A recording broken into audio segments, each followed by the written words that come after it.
আসসালামু আলাইকুম ভিউয়ার্স, আমি দ্য টেকটাউন ইউটিউব চ্যানেলে আপনাকে স্বাগতম। সম্পূর্ণ ভিডিও জুড়ে সাথে আছে আমি জুয়েল। আজকে আপনাকে দেখাবো অ্যান্ড্রয়েড ফোনের মতো কিভাবে উইন্ডোজের মধ্যে ইন্টারনেটের স্পিড মিটার ব্যবহার করবেন। এটা এখানে আমি ছোট্ট একটা সফটওয়্যার ব্যবহার করছি যা একদমই ফ্রি, এটা কোনো পেইড ভার্সন নাই। তো চলুন কথা না বাড়িয়ে দেখিয়ে দিই কীভাবে এটা সেট আপ করবেন এবং ইনস্টল করবেন A to Z।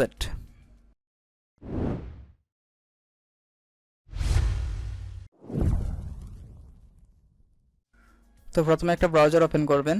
এখানে মাইক্রোসফটের ব্রাউজারটা ওপেন করলাম। ওপেন করার পর এখানে সার্চ করবেন নেটস্পিড মনিটর। এখানে দেখতে পাচ্ছেন নিচের দিকে রিকমেন্ড করতেছে।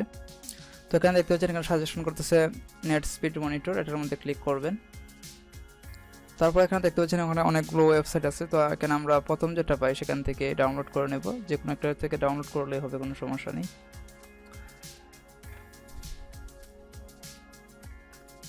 তো এখন আমরা এটা ডাউনলোড করব, ডাউনলোড নাও।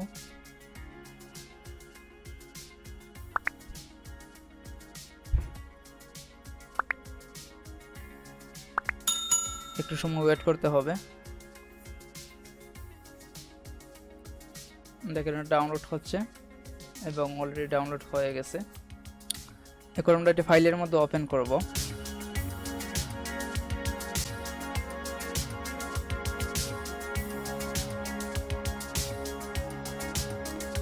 ওপেন করার পরে এখন আমরা ইনস্টল করার জন্য চেষ্টা করব, দেখি কি লেখা আসে। ডবল ক্লিক করলাম।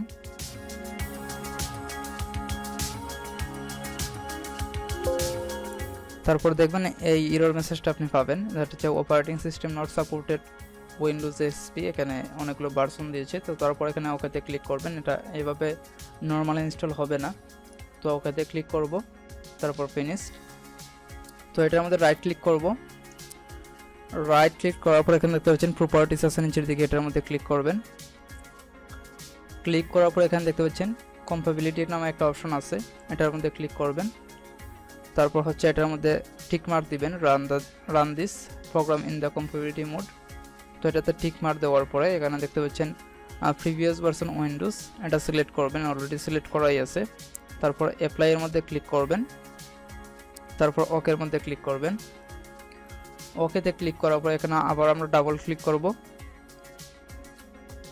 দেখেন এখন আর এরর মেসেজটা আসতেছে না। তারপর এখানে নেক্সট এর মধ্যে ক্লিক করব। তারপর নেক্সট এর মধ্যে ক্লিক করব। যদি আপনি তাদেরকে ডোনেট করতে চান তাহলে এখানে ডোনেটের মধ্যে ক্লিক করে তাদেরকে পেপ্যালের মাধ্যমে ডোনেট করতে পারবেন। তারপর আমি নেক্সট এর মধ্যে ক্লিক করলাম। তারপর এখানে অ্যাকসেপ্ট এর মধ্যে দেব। আপনি চাইলে এখানে এগ্রিমেন্টগুলো পড়তে পারেন, তো আমি এখানে পড়তেছি না, পরে এখানে টিক মার্ক দিলাম। তারপর নেক্সট এর মধ্যে ক্লিক করব। তারপর আবার এখানে নেক্সট এর মধ্যে ক্লিক করব। তারপর ইনস্টল এর মধ্যে ক্লিক করব। তারপর ইয়েস। দেখেন এখানে এই যে সফটওয়্যারটা আছে, এই যে সফটওয়্যারটা আছে এটা হচ্ছে ইনস্টল হয়ে গেছে। তারপর ফিনিশের মধ্যে ক্লিক করব। তো এটা আমরা ক্লোজ করে দিই।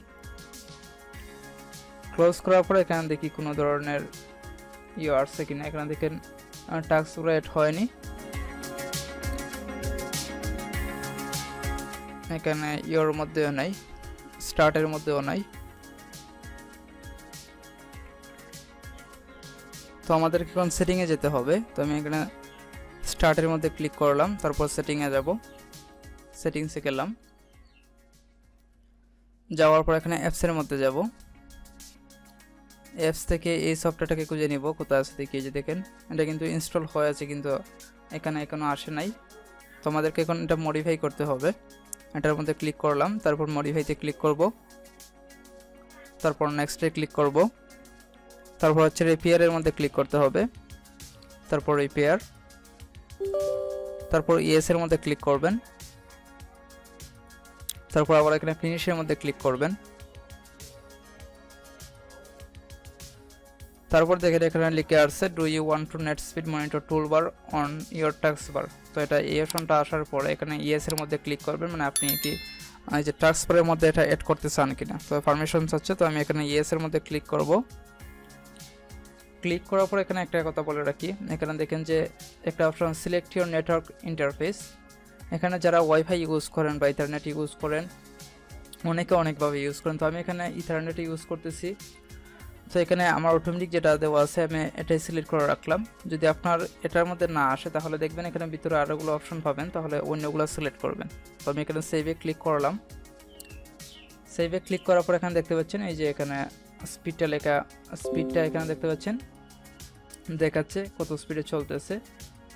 তো এখান থেকে আরও মডিফাই করতে পারবেন। এখানে আমি রাইট ক্লিক করব, আর রাইট ক্লিক করার পর এখানে দেখতে পাচ্ছেন কনফিগারেশন নামে একটা অপশন আছে, এটার মধ্যে ক্লিক করব।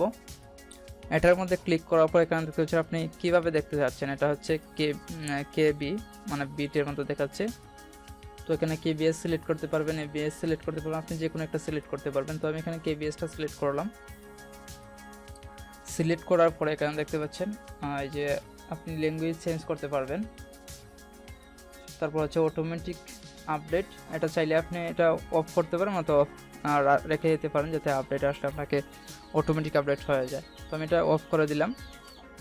তারপর আপনি চাইলে এখান থেকে এই যে লেআউট আছে, এই যে লেখাগুলো আছে, এগুলো চেঞ্জ করতে পারবেন। এখানে দেখতে পাচ্ছেন ফন্টটা চেঞ্জ করা যাবে। তো আমি এখানে যে কোনো একটা ফন্ট চেঞ্জ করতেছি যে কী দেওয়া যায়। আমি এই ফন্টটা সিলেক্ট করলাম। তারপর ফন্টের সাইজ, আপনি চাইলে এখানে যে সাইজটা আছে এটা চেঞ্জ করতে পারবেন। আমি এখানে 10 সিলেক্ট করলাম। তারপর হচ্ছে এই যে ফন্ট আছে, এই ফন্টের কালারটা আপনি চাইলে চেঞ্জ করতে পারবেন। আমি এখানে ফন্টের কালারটা সিলেক্ট করলাম, এখানে আমি সিলেক্ট করব সবুজ। তারপর ওকেতে ক্লিক করলাম। তারপর আমি এখানে যখন অ্যাপ্লাইতে ক্লিক করব তখন যা যা চেঞ্জ করছি সেগুলো এখানে শো করবে।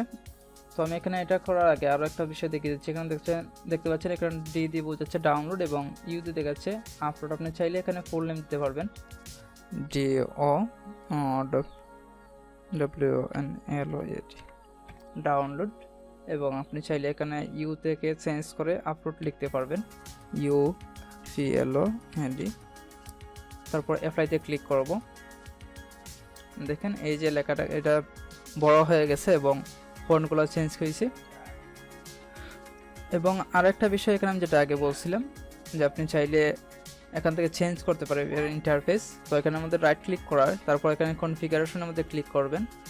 তারপর যদি আপনার ইন্টারনেটের স্পিডটা এখানে না দেখায় তাহলে এখানে যে এটা আছে এটার মধ্যে ক্লিক করবেন।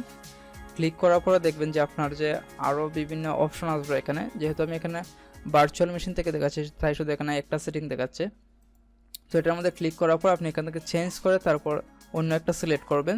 সিলেক্ট করে তারপর এখানে অ্যাপ্লাইয়ের মধ্যে ক্লিক করবেন, তাহলে দেখবেন যে আপনার যে ইন্টারনেটের স্পিডটা দেখাচ্ছে। তো আজকের মতো এখানে বিদায় নিচ্ছি। ভালো থাকবেন, সুস্থ থাকবেন, আল্লাহ হাফেজ।